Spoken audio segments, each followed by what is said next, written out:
안녕하세요. 반갑습니다. 여러분들 이현상입니다. 예, 뭐 사실 반갑지도 않은 상황이죠. 3월 4일이고요. 지금 시간이 한 12시 정도 되고 있습니다. 오늘 시장 분위기가 뭐 어제 이어서 오늘 대폭락이 이루어지고 있기 때문에 뭐 간단하게 시황 좀 말씀드리려고 합니다.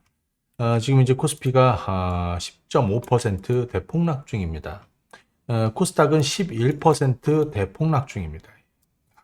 정말 오늘 서킷 브레이커 양시장 이제 발동이 있었고 진정이 되지 않고 있는 시장 분위기가 만들어지고 있습니다. 제가 일전에 대한민국 증시가 단 한 가지 깨질 수 있는 요건이 있는데 그게 지난 주말에 이제 전쟁이라고 말씀을 드렸는데 그 전쟁이 이제 발발을 했고요. 여기저기서 지금 투매가 오늘도 특히 오늘 더 강력한 투매가 나오고 있는 상황이죠. 지금 시장 분위기 잠깐 보시게 되면 코스피 쪽에서는 지금 상승 종목이 20개밖에 안 됩니다. 하락 종목이 907개고요. 그 다음에 코스닥 같은 경우에는 상승 종목이 33개고 1700개가 하락 중입니다. 예. 이게 지금 현실인 것 같습니다. 예. 자, 거두절미하고 어떻게 대응을 해야 되느냐 이 부분을 좀 한번 좀 말씀을 드릴게요. 자, 기본적으로 이 폭락은 그동안에 우리가 많이 올랐기 때문에 더 매를 강하게 맞고 있다. 그리고 두 가지로 볼 수 있습니다.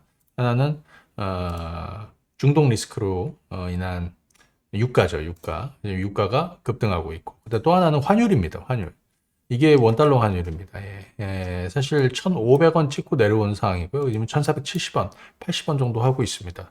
뭐 이 정도면 뭔가 조치가 좀 있을 가능성이 좀 높고요. 그리고 지금 말씀드리는 상황에서도 지금 투매가 막 나오고 있는데 자, 그 부분 잠시 뒤에 말씀드리고요. 자, 국제 유가입니다. 예, 국제 유가. 국제 유가는 장중 고점이 78달러입니다. 78달러. 개인적으로 저 80달러를 좀 보고 있습니다. 호르무즈 해역 봉쇄가 장기화된다. 이러면 이거 굉장히 큰 문제가 이제 발생할 수 있겠죠. 그죠? 굉장히 큰 문제가 발생할 수 있겠죠. 유가, 한 150달러 정도 가지 않을까 싶습니다. 예. 하지만 일단 중요한 거는 뭐 유가를 어찌됐든 이 유가가 급등을 하게 되면 아무래도 이제 물가, 인플레이션, 뭐 당장 금리도 마음대로 움직일 수 없는 상황이기 때문에 굉장히 부담스러운 상황이 만들어지는데 이건 뭐 트럼프가 모르진 않을 것 같고요.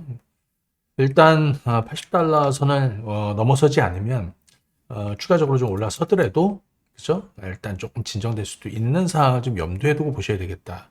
이 보통 폭락장을 저는 이제 그렇게 보는 거죠. 여러분도 오늘 주식 살 수 있습니까? 이거 아무도 못 삽니다. 그럼 여기서 지금 투매해가지고 더 싸게 살 수 있습니까? 그건 더 어렵습니다. 예. 개인적으로 오늘 주식 좀 담는 것이 맞을 수도 있다. 뭐 예를 들면 여러분들이 한번 삼성전자 한번 보세요. 삼성전자가 지금 21만 원, 22만 원에다가 지금 18만 원이 장중에 깨졌거든요. 21만 원, 22만 원대도 사고 싶었는데 사고 싶었는데 18만 원대 오니까 또 18만 원이 깨지니까 살 마음이 뚝 떨어진다. 그건 좀 아니죠. 이게 이제 산업 자체가 뭐 AI가 이제 붕괴된 거나 아니면 뭐 다른 내용보다는 이거는 이제 지정학적 리스크. 사실은 이게 약간 일회성 악재라고 이렇게 볼 수 있는 거죠. 물론 이것이 장기화되면 큰 문제가 될 겁니다. 미군이 이제 지상군 투입을 하느냐 이것도 굉장히 좀 중요한 분기점이 될 텐데 그거 좀 어렵다라고 보고 결국에는 가장 큰 가장 센 이번 악재 중동 리스크의 가장 큰 어, 폭발력 또는 파괴력은 지금 시장에 엄청나게 큰 충격을 주고 있는 것이죠. 보통 악재와 주가의 관계는 신선하고 이런 큰 악재가 처음 나왔을 때는 시장에 엄청 큰 충격을 줍니다. 하지만 이것이 시간이 지나면 조금 더 지금 식상해지거든요. 그죠? 그러면서 또 드라마틱한 반등이 나오게 됩니다. 투매하고 이런 폭락장에서 조심해야 되는 거는 주식이 없는 것도 리스크가 있고요. 현금이 없는 것도 리스크가 있습니다. 알면서도 손해보면서 팔 수밖에 없는 상황이 지금이라고 생각이 듭니다. 그죠? 하지만 요거를 좀 잘 버텨내는 것도 중요하겠고요. 나는 주식만 전부 다 가지고 있어. 그러면 어쩔 수 없습니다. 현금 비중 좀 가져가야 되겠고요.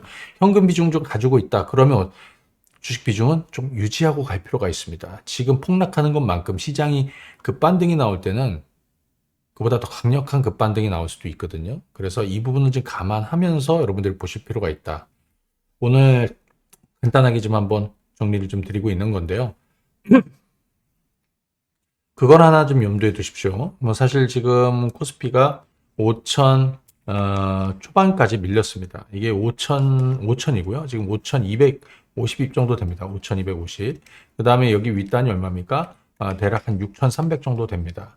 이틀 동안 어마어마하게 이거래일 동안 떨어졌습니다. 사실 5천 전후 정도 되면 그래도 한번 멈춰설 자리가 되지 않을까 이런 생각을 좀 하고 있거든요. 예. 자, 그렇다면 여기서 그죠? 무리한 투매를 계속 진행한다? 그거를 밑에서 더 싸게 산다? 그것도 쉽지가 않을 거예요. 주식 비중도 어느 정도 유지하시고 현금 비중도 좀 가져가는 게 맞다. 지금은. 그죠? 그리고 지금부터는 조금씩 담아가는 게 맞지 않을까 싶습니다. 자, 오늘 뭐 간단히 좀 말씀을 드렸는데 뭐 사실 굉장히 공포스러워서 사실 가장 교과서적으로는 여러분들 리스크 관리하시고요. 위험 관리하시고 보수적으로 대응하시고요.